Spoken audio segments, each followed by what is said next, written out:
BBA EduDepot. The Journey is the Reward presents Business Word of the Day. Arbitrage in foreign exchange market. Arbitrage is the simultaneous buying and selling of foreign currencies with the intention of making profits from the differences between the exchange rates prevailing at the same time in different markets. Arbitrage चाहिँ commodity market, stock market, foreign exchange market जुनमा पनि गर्न सकिन्छ र simply आर्बिट्रेजलाई define गर्नु पर्दाखेरि एउटा मार्केटबाट कुनै पनि प्रोडक्ट या फरेन करेन्सी या सेयर किनेर अर्को मार्केटमा त्यसलाई बेच्नु र दुईटा मार्केटको बीचमा जे पनि प्राइस डिफरेन्सेस या एक्सचेन्ज रेट डिफरेन्सेस हुन्छ त्यसबाट चाहिँ प्रफिट कमाउनु हो। फरेन एक्सचेन्ज मार्केटको कन्टेक्स्टबाट आर्बिट्रेजलाई एक्जाम्पलबाट बुझौँ है त। दुईटा एक्सचेन्ज रेट एज्युम गरिएको छ। यहाँ सिङ्गापुरमा 1 युरो बराबर 1.35 US डलर इक्विभ्यालेन्ट मानिएको छ र हङकङमा 1 युरो बराबर 1.42 डलर US डलर इक्विभ्यालेन्ट मानिएको छ र कुनै पनि इन्टरनेसनल बिजनेस फर्म छ, उसले दुईटै कन्ट्रीमा आफ्नो ब्याङ्क एकाउन्ट खोलेको छ भने त्यो इन्टरनेसनल बिजनेस फर्मले सिङ्गापुरको ब्याङ्कबाट युरो किनेर अनि आफ्नो हङकङको ब्याङ्क एकाउन्टमा ट्रान्सफर गरेर यदि उसले हङकङको मार्केटमा युरो बेच्छ भने उसलाई 1 युनिट युरो बराबर 0.07 US डलरको फाइदा हुन्छ। यसरी दुईटा डिफरेन्ट मार्केटको एक्सचेन्ज रेटको डिफरेन्सेसले पनि कुनै इन्टरनेसनल बिजनेस फर्मले साइमल्टेनियसली बाइङ र सेलिङ गरेर फाइदा कमाउन सक्छ। Word of the Day. Bonded warehouse. A warehouse where taxable or dutiable goods may be stored with payment of tax or duty deferred until the goods are removed. Bonded warehouse भनेको चाहिँ हामीले केही सामान export गर्दा या import गर्दा custom duty नतिरुन्जेलसम्म बोर्डरमा हाम्रो सामान राखिने वेयरहाउस हो। फर एक्जाम्पल, हामीले सामान एक्सपोर्ट इम्पोर्ट गर्दा कस्टम ड्युटी तिर्नुपर्ने हुन्छ। सपोज हामीले इन्डियाबाट केही सामान मगायौँ अरे, अब हामीले बोर्डरमा कस्टम डिपार्टमेन्टलाई कस्टम ड्युटी तिर्नुपर्ने हुन्छ, तर हामीलाई त्यो सामान लिन जान चाहिँ 2 दिन लाग्यो अरे भने त्यो 2 दिन कस्टम ड्युटी नतिरुन्जेलसम्म चाहिँ त्यो सामान बोन्डेड वेयरहाउसमा स्टोर हुन्छ बोर्डरमा र बोन्डेड वेयरहाउस चलाउन चाहिँ गभर्नमेन्टबाट कस्टम्सबाट लाइसेन्स लिनुपर्ने हुन्छ। Thank you. Word of the Day. Brainstorming. Brainstorming is an activity where individuals gather general ideas related to a topic or task, done in either groups or individually with no restriction in the quality of ideas. Brainstorming भनेको चाहिँ इन्डिभिजुअल्सहरूबाट idea collect गर्नु हो। Suppose एउटा अर्गनाइजेसनमा केही problem आयो र यो प्रब्लमको सोलुसनको लागि चाहिँ सबै इम्प्लोइजलाई बोलाइन्छ। अब सबै इम्प्लोइजले सोलुसनको लागि आफ्नो आफ्नो आइडियाजहरू दिन्छन्।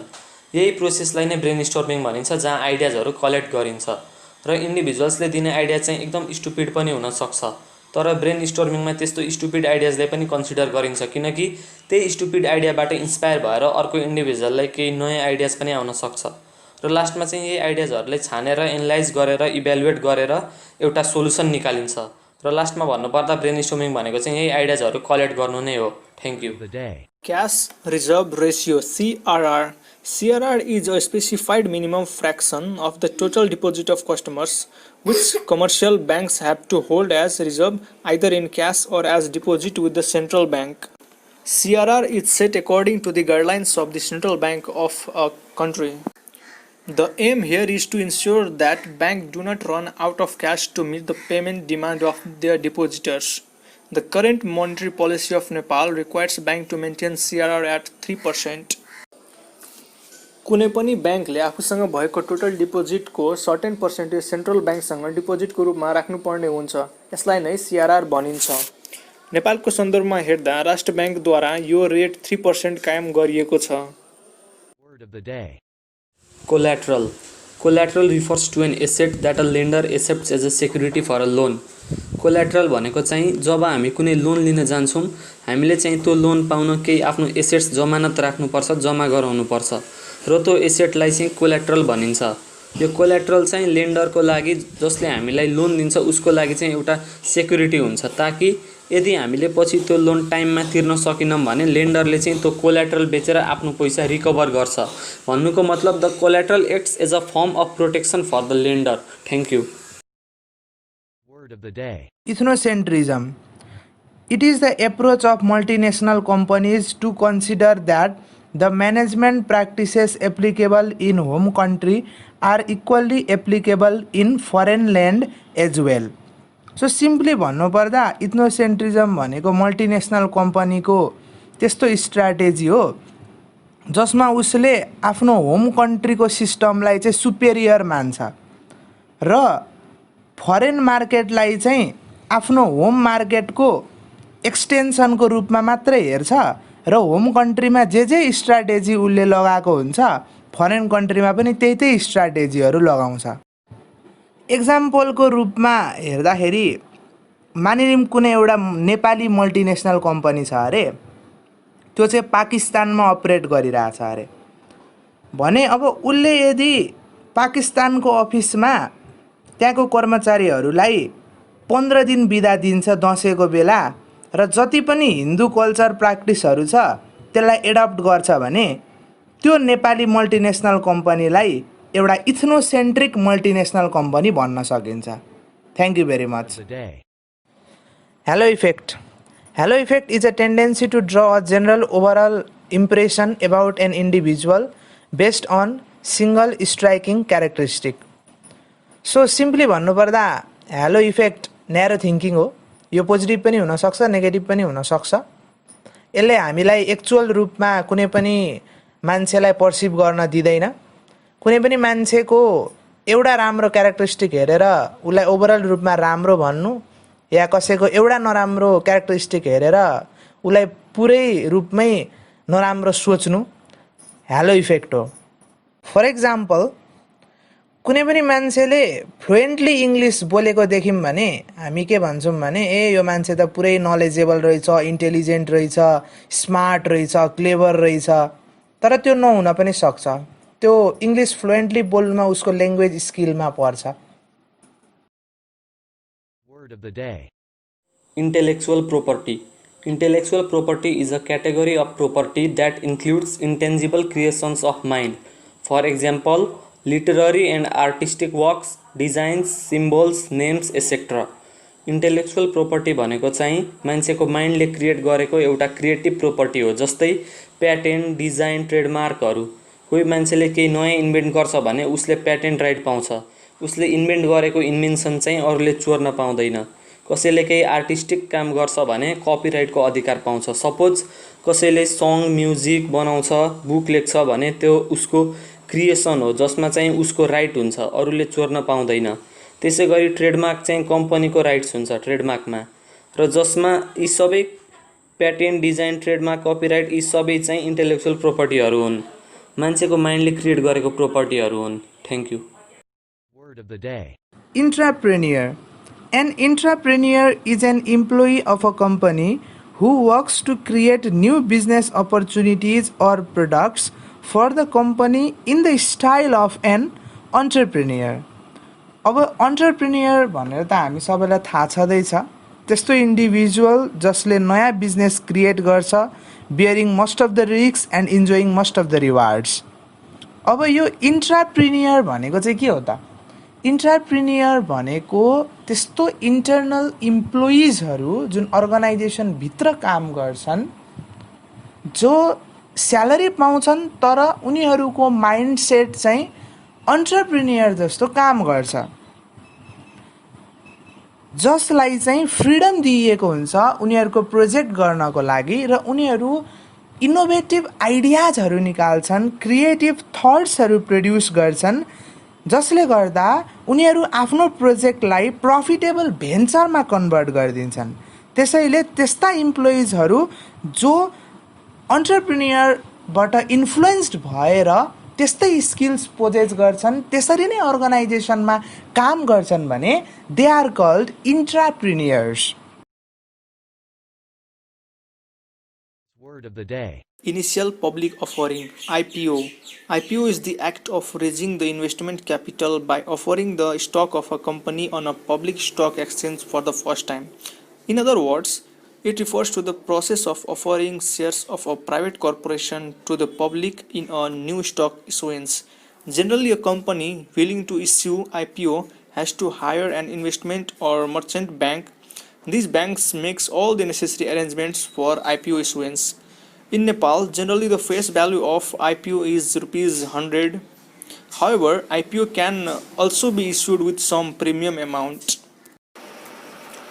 IPO भनेको कुनै कम्पनीले पहिलोचोटि जेनरल पब्लिकबाट फन्ड रेज गर्ने एउटा प्रक्रिया हो। कुनै पनि कम्पनीले IPO इस्यु गर्नको लागि एउटा मर्चेन्ट ब्याङ्कलाई हायर गर्नुपर्ने हुन्छ। मर्चेन्ट ब्याङ्कले नै सेयर इस्युदेखि लिएर स्टक एक्सचेन्जमा लिस्टिङ हुनेसम्मको कार्य गर्छ। नेपालमा IPO को अंकित मूल्य प्राय 100 रुपैयाँ हुने गर्छ। The day. Just-in-time manufacturing. Just-in-time manufacturing, also known as just-in-time production or the Toyota production system. It is also called Toyota production system because the car manufacturer Toyota has adopted the system in 1970. It is the methodology aimed primarily at reducing time within the production system as well as response time from supplier and to the customers. There are some advantages of just-in-time manufacturing. Reduces cost on storing raw materials. Less investment in raw materials. Speeds of manufacturing process. Eliminates lead time. Helps in short-term production. There are some disadvantages too. Any failures to receive stock can lead to production delays. Delivery cost increases as smaller quantities are delivered. Thank you. Word of the day. Letter of credit. A letter of credit is a letter from a bank guaranteeing that a buyer's payment to a seller will be received on time and for the correct amount. Letter of credit भनेको चाहिँ international trade गर्दाखेरि payment मेथडलाई एउटा secure बनाउने medium हो।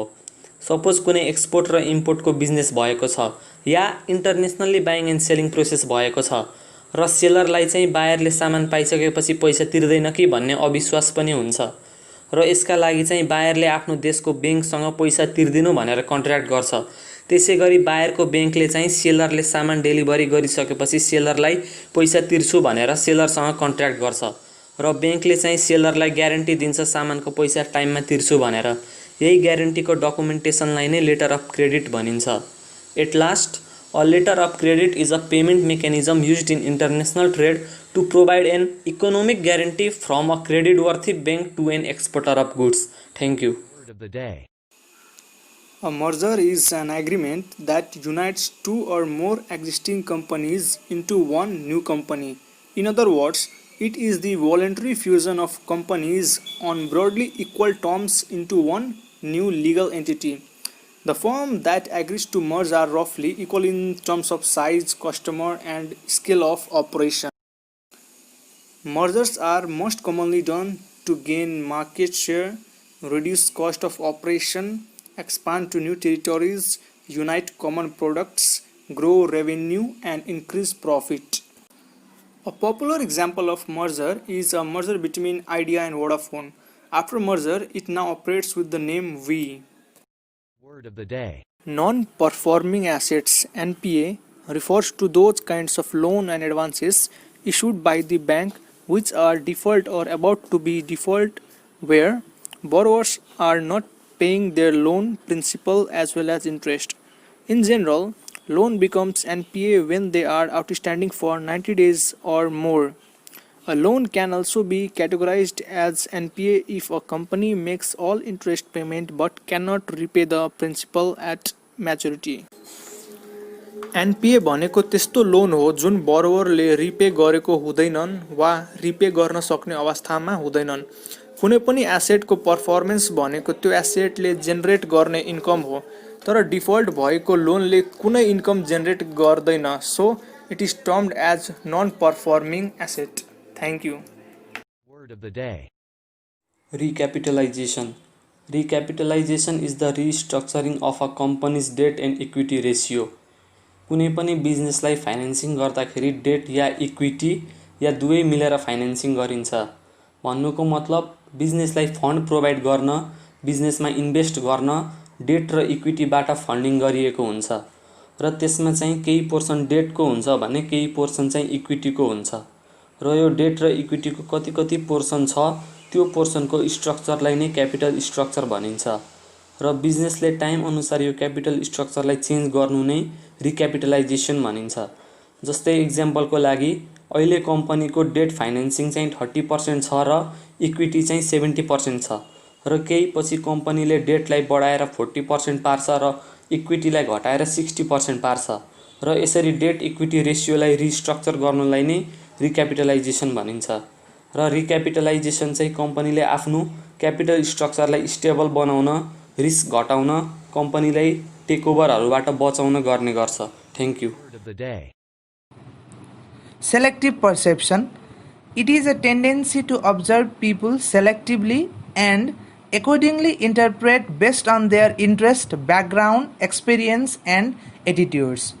So simple भाषामा भन्नुपर्दा selective perception भनेको चाहिँ हामीले कुनै पनि अब्जेक्ट हेर्यौँ भने त्यो कुरा मात्र हेर्छौँ जसले चाहिँ हामीलाई इन्ट्रेस्ट दिन्छ या हाम्रो ब्याकग्राउन्डसँग बिलोङ गर्छ, या कुनै पनि मेसेज सुन्यौँ भने त्यो पार्ट मात्र सुन्छौँ जसले चाहिँ हाम्रो बिलिफलाई सपोर्ट गर्छ। There are two types of selective perception. Number 1 perceptual vigilance. यो भन्नुको मतलब त्यो कुराहरूलाई मात्र नोटिस गर्नु जुन आफ्नो लागि सिग्निफिकेन्ट छ। जस्तै कुनै प्रोडक्सन म्यानेजरलाई अर्गनाइजेसनल पर्फर्मेन्स मेजर गर्न भन्यो भने उसले प्रोडक्टिभिटी हेर्छ, कति इनपुट अनुसार कति आउटपुट आयो त्यो कुरा हेर्छ। त्यसै गरी मार्केटिङ म्यानेजरलाई भन्यो भने उसले मार्केटिङ एक्टिभिटिज अथवा प्रमोसनल एक्टिभिटिजको कस्ट बेनिफिट क्याल्कुलेट गरेर अर्गनाइजेसनल पर्फर्मेन्स मेजर गर्छ। Number 2 perceptual defence. यो भन्नुको मतलब हामी त्यो कुराहरूलाई स्क्रिन आउट गर्छौँ जुन हाम्रो लागि थ्रेटनिङ हुन्छ। जसरी एउटा स्मोकरले डिजिज्ड लङको फोटोलाई फिल्टर आउट गर्छ because this photo causes threatening to him. So कन्क्लुजनमा भन्नुपर्दा we all tend to see things based on our personal frame of reference. Selective पर्सेप्सनको कारणले हामी त्यो इन्फर्मेसनलाई ओभरलुक गरिदिन्छौँ जसले हाम्रो बिलिफ र एक्सपेक्टेसनलाई कन्ट्राडिक्ट गर्छ। त्यसैले यो एउटा पर्सेप्चुअल इरर हो जुन हामीले एभोइड गर्नुपर्छ। Thank you very much. Tax haven. A tax haven is generally a country that offers foreign individuals and businesses little or no tax liability in a politically and economically static environment. Tax haven भनेको चाहिँ त्यो country हो, त्यो ठाउँ हो जहाँ चाहिँ foreign बिजनेसहरूलाई एकदमै कम ट्याक्स तिर्नुपर्छ या त ट्याक्स नै तिर्नु पर्दैन र यस्तो ठाउँहरू चाहिँ एकदम पोलिटिकल र इकोनोमिकली स्टेबल इन्भाइरोमेन्टमा हुन्छ र यसरी ट्याक्स नलिने या एकदमै कम लिने कन्ट्रीलाई चाहिँ क्यापिटल इन्फ्लोबाट बेनिफिट हुन्छ। केही पपुलर ट्याक्स हेभन कन्ट्रिज चाहिँ एन्डोरा, बहमास, हङकङ आदि हुन्। केही केसमा चाहिँ ट्याक्स हेभन एउटै कन्ट्रीभित्र पनि हुन सक्छ। सपोज युनाइटेड स्टेट्सको अलास्का, फ्लोरिडा, टेक्सास, वासिङटन एसेक्ट्राहरूमा चाहिँ स्टेट इन्कम ट्याक्स लाग्दैन र यो पनि एउटा ट्याक्स हेभनकै इक्जाम्पल हो। र कन्क्लुजनमा भन्नुपर्दा ट्याक्स नलाग्ने या एकदमै थोरै ट्याक्स लाग्ने कन्ट्रिज या प्लेसेसलाई नै ट्याक्स हेभन भनिन्छ। Thank you. Word of the day. Transfer pricing. Transfer pricing is the policy used in intra-firm sales for commercial transactions between units of the same MNC. एउटा multinational कम्पनीमा number of subsidiary हुन्छ, number of units हुन्छ र different ओकेजन्समा त्यो number of subsidiary बिच पनि गुड्सहरूको buying र selling हुन्छ, चाहे त्यो इन्टरमिडिएट होस् या फिनिस्ड गुड्स होस्। यसरी एउटै एमएनसीको डिफ्रेन्ट युनिट्स बिच जुन बाइङ र सेलिङ हुन्छ इन्ट्रा फर्म सेल्स अथवा इन्ट्रा कर्पोरेट सेल्स भनिन्छ त्यसलाई। तर त्यसको लागि जुन तरिकाले प्रोडक्टको प्राइसिङ गरिन्छ त्यसलाई नै हामी ट्रान्सफर प्राइसिङ भन्छौँ। अब यसलाई एक्जाम्पलबाट सम्झिँदाखेरि जस्तो डाबर नेपालले 1000 युनिट जेल टुथपेस्ट ट्युब बनायो अरे र त्यसलाई उसले डाबर इन्डियालाई बेच्दाखेरि त्यो जेल टुथपेस्ट ट्युबमा जस्तो किसिमको प्राइसिङ उसले एप्लाई गर्छ त्यसलाई नै हामी ट्रान्सफर प्राइसिङ भन्छौँ। Thank you very much.